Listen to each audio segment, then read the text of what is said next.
Okay, so I'm here to help you to be able to travel to the Kenya Cosmos, so to Diani, Mombasa, Malindi, Watamu, Lamu, and other places to the Kenya coast for cheap. And this is the right video for you, so take a second and make sure to subscribe to this channel, like the video, and please give me comments on the comment section and just tell me where you're watching me from. This is Burundian Traveler. Please subscribe to Nzioka's channel.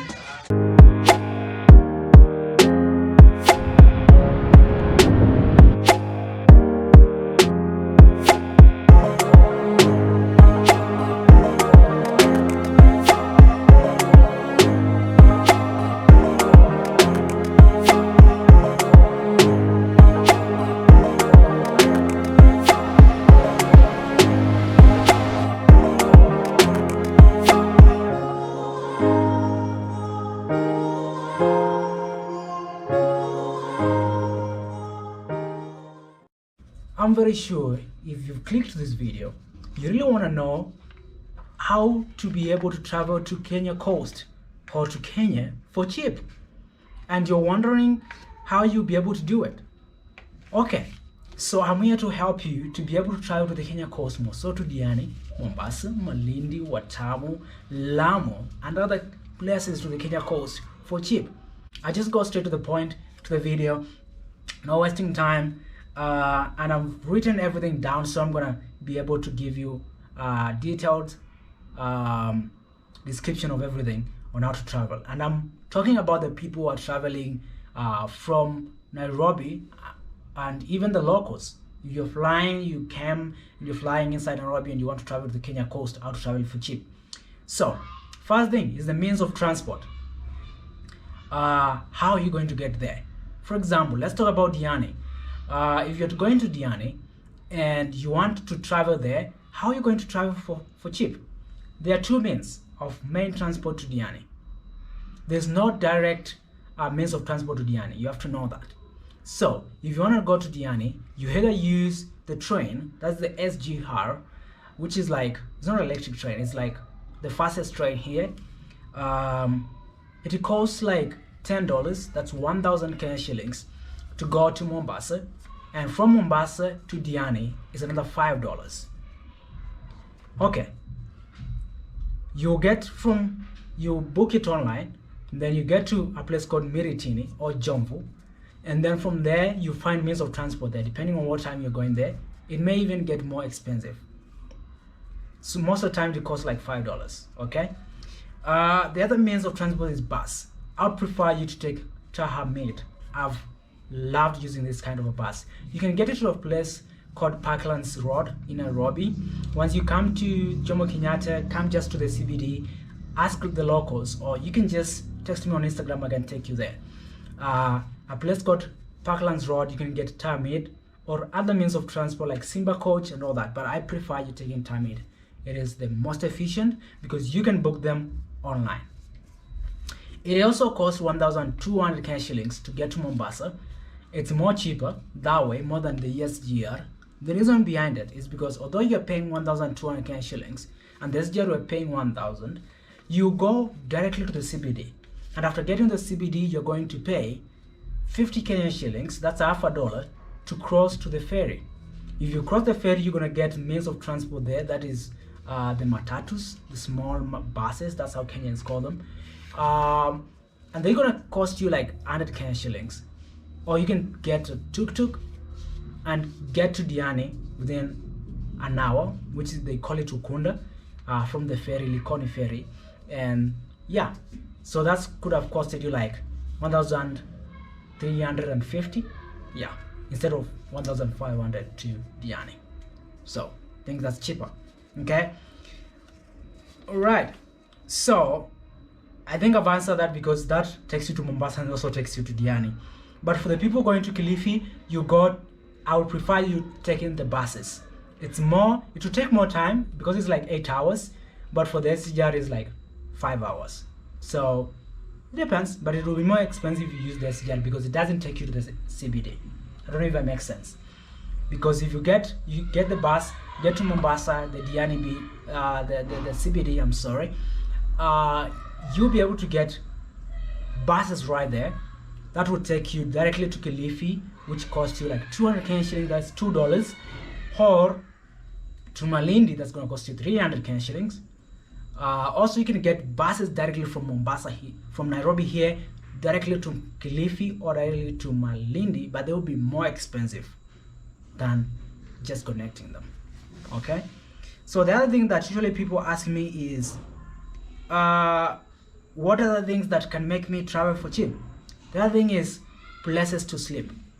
Okay, I prefer using Airbnb, which is cheaper if you have money, but you can travel for free. This is not for YouTubers and other people who will just get it like a deal whereby you have to advertise them now. And I'm not here to advertise anyone. Okay, so you can travel to any place in the entire world for free and be hosted by the locals. Okay, I know this sounds crazy because people will be like, Nzioka, I don't want to be hosted. How am I going to trust these people? Okay, I've traveled. I've used this means of transport. It's called couch surfing. So couch surfing is a website and an app whereby anybody can apply for free. Okay, you're gonna just type couch surfing.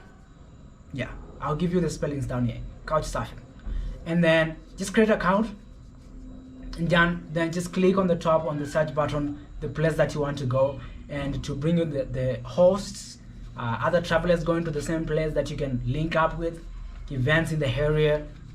That's the best means of transport, or best way that I prefer using, because most of the time I travel with no money. Okay, with couch surfing, you just need to make sure that you look on the reference if these people have hosted before or if they have not been hosted before. But it's not always the case. You can always find nice people when you travel. You make new friends, people you've never seen before, and they host you for the days you want to be hosted in the place. I've used it before. Okay, you can even check me out there and I can host you in Nairobi. Just trying to say. Okay, the other means is using Airbnb. If you've never used Airbnb, you can use Airbnb. It's the cheapest. You can also use booking.com. They are also cheap ways to travel, but I would prefer you using couchsurfing. It's safe. No one is going to scam you because it's just the best.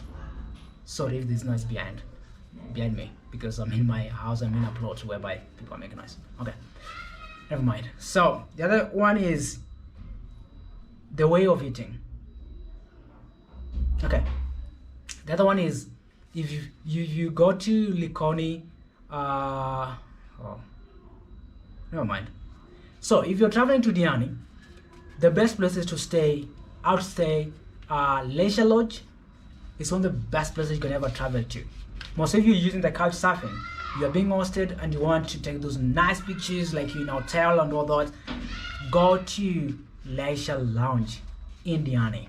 It costs like $5 a day, half a day. You can go after. I would prefer you going during past lunchtime, or pay for half a day. It's $5. You'll have access to the pool, access to everything else except food. I would prefer you to go also to Baobab.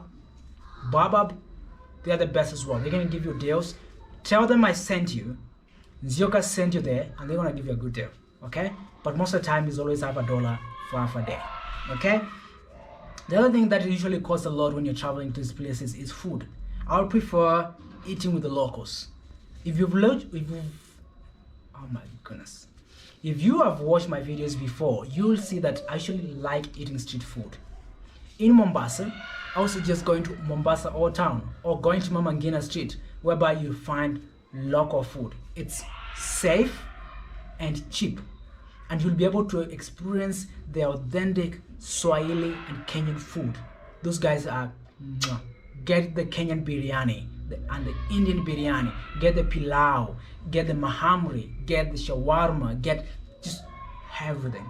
And even for the tea lovers and the coffee lovers, that's the best place to go, Mombasa Old Town. Okay, things to do at DIANI: swimming, number one. Okay, street food as well. It's just everywhere. You just see it on the streets. It's cheap.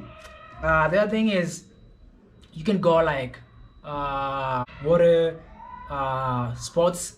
You can go to like using the glass boats, and you can go and see marine life at a place called